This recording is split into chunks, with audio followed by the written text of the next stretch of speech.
2019 সালে প্রকাশিত low glycemic index diets as an intervention for diabetics a systematic review and meta analysis এই গবেষণাপত্রের দিকে যদি আমরা তাকাই, এই ভিডিওর সামারি হিসেবে আমরা এই কথাটা বলতে পারি যে আপনারা সবসময় কমপ্লেক্স কার্বোহাইড্রেট গুলো খাবেন যেগুলো কিনা লো এবং মিডিয়াম গ্লাইসেমিক ইন্ডেক্সের।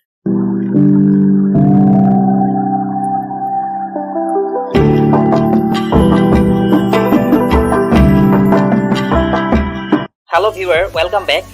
আমরা আজকে একটা খুবই গুরুত্বপূর্ণ বিষয় নিয়ে আলোচনা করব, সেটা হচ্ছে কার্বোহাইড্রেট। আমরা যারা কিনা জিমে যাই তারা অনেকেই এক্সারসাইজটাকে অনেক গুরুত্ব সহকারে দেখি, কিন্তু প্রপার নিউট্রিশন এবং প্রপার রেস্ট এই দুইটা বিষয়কে তেমন একটা গুরুত্ব দেই না। আমরা অনেকেই এটাও ভাবি যে 70% এক্সারসাইজ এবং 30% নিউট্রিশন, অথবা 50% এক্সারসাইজ এবং 50% যদি নিউট্রিশন হয় তাহলেই মাসেল বিল্ড করা সম্ভব। কিন্তু আসলে এটা সম্পূর্ণরূপে ভুল ধারণা। আপনি যদি লং টার্ম সময় ধরে যদি মাসেল বিল্ডিং করতে চান তাহলে অবশ্যই 100% এক্সারসাইজ, 100% নিউট্রিশন এবং 100% প্রপার রেস্ট, এই তিনটা বিষয় আপনাকে দিতেই হবে। এছাড়া আপনার মাসেল বিল্ডিং লং টার্ম সময় ধরে হবে না। ঠিক আমরা এটাকে একটা 5 তলা বিল্ডিং তৈরির সাথে তুলনা করতে পারি। যেমন একটা 5 তলা বিল্ডিং তৈরি করতে গেলে আপনার ইট, বালু, সিমেন্ট, রড এগুলো লাগবে। তো একটি উপাদান যেমন সিমেন্ট ছাড়া আপনি কিন্তু 5 তলা বিল্ডিংটা তৈরি করতে পারবেন না। ঠিক তেমনি ভাবে আপনার সবগুলো উপাদানই আছে কিন্তু আপনার রড নেই, তাহলেও কিন্তু আপনি 5 তলা বিল্ডিংটা তৈরি করতে পারবেন না। ঠিক তেমনি ভাবে আমাদের মাসেল বিল্ডিং করার ক্ষেত্রে এই তিনটি উপাদান, এক্সারসাইজ, নিউট্রিশন এবং রেস্ট, 100, 100 এবং 100 তিনটাই 100% লাগবে। এখন আমরা যদি নিউট্রিশনের দিকে তাকাই তখন একটা খুবই গুরুত্বপূর্ণ বিষয় হচ্ছে যে আমাদের নিজেদের ডায়েট চার্ট নিজেরা তৈরি করা। তো আপনি যখন নিজের ডায়েট চার্ট নিজে তৈরি করবেন তখন কিন্তু আপনাকে অনেকগুলো তথ্য জানতে হবে। এছাড়া কিন্তু আপনি নিজের ডায়েট চার্ট নিজে তৈরি করতে পারবেন না। তো এটা কিন্তু আমার পক্ষে সম্ভব না যে আমাকে বলবেন যে তন্ময় ভাই আমার জন্য একটা ডায়েট প্ল্যান তৈরি করে দেন। তো এখানে কিন্তু আমি আপনার ওয়েট, আমি আপনার হাইট, তারপর আপনার বডি স্ট্রাকচার এবং আপনি খাবার ধরন, অভ্যাস এগুলো কিন্তু আমি জানি না। এবং এটা সবার পক্ষে কিন্তু আসলে সম্ভব না যে প্রত্যেকের জন্য আলাদা আলাদা তৈরি করে ডায়েট চার্ট তৈরি করে দেওয়া। এবং আমার ডায়েট চার্টের সাথে কিন্তু আপনারও যে ডায়েট চার্ট হবে সেটাও কিন্তু মিলবে না। আমার যতটুকু খাবার প্রয়োজন এটা কিন্তু আপনার কমও হতে পারে, বেশিও হতে পারে। সেই বিষয়টা কিন্তু আপনার বের করে নিতে হবে। তো আমরা যদি নিউট্রিশনের দিকে তাকাই সেক্ষেত্রে আমরা এটাকে যদি একটা পিরামিডের সাথে তুলনা করি তাহলে আমরা পিরামিডের যে বেস লাইন সেটা হবে ক্যালোরি ইনটেক, যে আমরা প্রতিদিন কত ক্যালোরি খাচ্ছি। এই প্রতিদিনের ক্যালোরি ইনটেকের উপর নির্ভর করবে আপনার মাসেল বিল্ডিং হবে নাকি আপনার ফ্যাট লস হবে। তো আপনি যদি মাসেল বিল্ডিং করতে যান এবং আপনি যদি ঠিক মতনে এবং আপনার যে ক্যালোরিটা নেওয়া প্রয়োজন সেটা যদি আপনি ক্যালকুলেশন করে না নেন তাহলে আপনার শরীর কিন্তু ক্যাটাবলিক স্টেজে থাকবে। এবং ক্যাটাবলিক স্টেজে থাকা মানে হচ্ছে আপনার কিন্তু মাসেল লস হবে যদি আপনি প্রপার নিউট্রিশন না দেন। তো এখানে প্রপার নিউট্রিশনের সময় কিন্তু আরেকটা বিষয় আছে যে প্রোটিন ইনটেক, যে আপনি কত গ্রাম প্রোটিন গ্রহণ করবেন। এই বিষয়টা আমি কিন্তু আগের ভিডিওতে আলোচনা করেছি। এই ভিডিওর নিচে আমি লিংক ডেসক্রিপশন দিয়ে দিব যে আসলে একজন মানুষের কত গ্রাম প্রোটিন প্রয়োজন। তো এই হলো ক্যালোরির বিষয়, যে ক্যালোরিটা আপনার লাগবে এবং এটার উপর নির্ভর করবে আপনার মাসেল বিল্ড হবে নাকি আপনার ফ্যাট লস হবে। এরপরে পিরামিডের দ্বিতীয় স্তরে যেটা কিনা আমাদের সব থেকে বেশি পরিমাণে খেতে হয় সেটা হচ্ছে ম্যাক্রোনিউট্রিয়েন্টস। ম্যাক্রোনিউট্রিয়েন্টসকে আমরা তিনটা ভাগে ভাগ করতে পারি।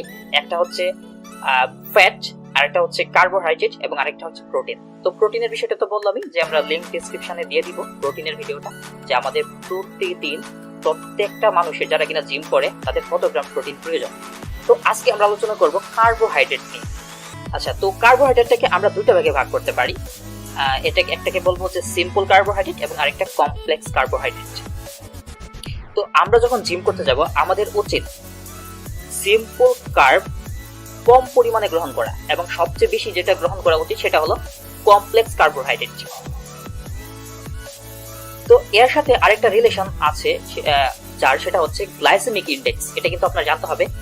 আমরা গ্লাইসেমিক ইনডেক্স কে তিনটা ভাগে ভাগ করতে পারি। একটা হলো high glycemic index food, medium glycemic index food এবং লো গ্লাইসেমিক ইনডেক্স ফুড। যে ফুডগুলোর গ্লাইসেমিক ইনডেক্স 55 কম সেগুলোকে লো গ্লাইসেমিক ইনডেক্স ফুড বলা হয়। মিডিয়াম গুলা হচ্ছে 56 থেকে 69 এবং 70 অথবা 70-এর যে বেশি সেগুলোকে হাই গ্লাইসেমিক ইনডেক্স ফুড বলা হয়। গ্লাইসেমিক ইনডেক্স হলো একটা পরিমাপ ফুডের, যে ফুডগুলা খাইলে আপনার ব্লাড সুগার লেভেল কত দ্রুত বাড়তেছে সেটার নির্ভর করে। 2019 সালে প্রকাশিত low glycemic index diets as an intervention for diabetics a systematic review and meta analysis, এই গবেষণাপত্রের দিকে যদি আমরা তাকাই তাহলে আমরা দেখতে পাবো এই গবেষণাপত্রের ফলাফল পৃষ্ঠাতে এটা দেখানো হয়েছে যে low glycemic diets were effective at reducing glycated haemoglobin, fasting glucose, BMI, total cholesterol and LDL, low density lipoprotein. এর অর্থ দাঁড়ায় যে এই গবেষণাপত্রের ফলাফল অনুযায়ী আমরা আমাদের টোটাল কোলেস্টেরল এবং লো ডেনসিটি কোলেস্টেরল, যেটা কিনা আমরা ব্যাড কোলেস্টেরল হিসেবে চিনি, সেটাকে আমরা কমাতে পারি এই লো গ্লাইসেমিক ইনডেক্সের কার্বোহাইড্রেট গুলো খাওয়ার মাধ্যমে। এবং তারা কনক্লুশনের ক্ষেত্রে কিন্তু ঠিক এই কথাটাই বলেছেন যে ডায়াবেটিক্স কমানোর ক্ষেত্রে আমরা লো গ্লাইসেমিক ইনডেক্স ফুডগুলো পছন্দ করাটাই শ্রেষ্ঠ হবে। সুতরাং এই ভিডিওর সামার হিসেবে আমরা এই কথাটা বলতে পারি যে আপনারা সবসময় কমপ্লেক্স কার্বোহাইড্রেট গুলো খাবেন যেগুলো কিনা লো এবং মিডিয়াম গ্লাইসেমিক ইনডেক্সের। এর একটা মূল কারণ হচ্ছে আপনি যখন জিমে যাবেন, জিম করার সময় আপনি দেখবেন যে শুরুর দিকের এক্সারসাইজ গুলো আপনি অনেক ভালোভাবে করতে পারছেন, আপনার শরীরে অনেক শক্তি আছে, কিন্তু শেষের দিকের যে এক্সারসাইজ গুলো আছে, যে 2-3টা এক্সারসাইজ, ওইগুলা আপনি খুব শক্তিশালী ভাবে করতে পারবেন না, আপনি অনেকটা দুর্বল অনুভব করবেন। এর একমাত্র কারণ হলো আপনি যদি হাই গ্লাইসেমিক ইনডেক্সের ফুডগুলো বেশি খান। লো গ্লাইসেমিক ইনডেক্সের কার্বোহাইড্রেট ফুডগুলো আপনাকে জিম করার সময় আস্তে আস্তে করে আপনার ব্লাডে গ্লুকোজ সাপ্লাই দিবেন, সেই কারণে আপনি এক্সারসাইজগুলো কমপ্লিটলি করতে পারবেন এবং সারাদিন আপনি দুর্বল অনুভব করবেন না। এখন একটা প্রশ্ন আসতে পারে যে আমি মিডিয়াম এবং লো গ্লাইসেমিক ইনডেক্সের কার্বোহাইড্রেট কতটুকু খাবো? এটার উত্তর হলো যে আপনি কমপক্ষে আপনার টোটাল কার্বোহাইড্রেট ক্যালোরির 60 থেকে 75% লো এবং মিডিয়াম গ্লাইসেমিক ইনডেক্স থেকে নেবেন।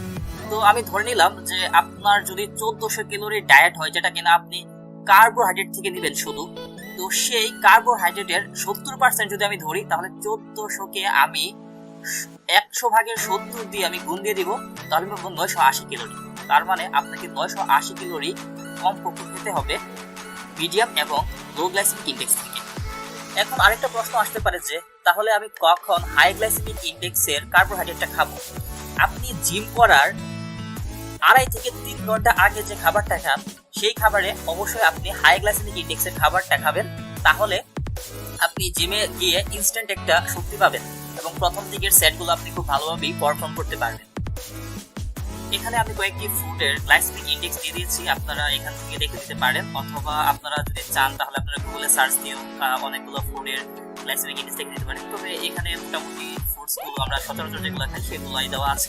সো ফ্রেন্ডস, আপনাদের যদি কোনো প্রশ্ন থাকে ওয়ার্কআউট রিলেটেড, ফুডস রিলেটেড অথবা নিউট্রিশন রিলেটেড, তাহলে আপনি আমাকে সেই প্রশ্নটি কমেন্ট বক্সে করতে পারেন, আমি চেষ্টা করবো আপনার প্রশ্নটির উত্তর দিতে। এবং এই ভিডিওটি যদি আপনার ভালো লেগে থাকে তাহলে আপনি অবশ্যই এই ভিডিওটিতে লাইক দিতে ভুলবেন না এবং চ্যানেলটি সাবস্ক্রাইব করতে ভুলবেন না। আর আপনি আমাকে কমেন্ট করে জানাবেন যে পরবর্তীতে আপনি কোন টপিকের উপর ভিডিও চান। See you in the next video. Till now, bye bye.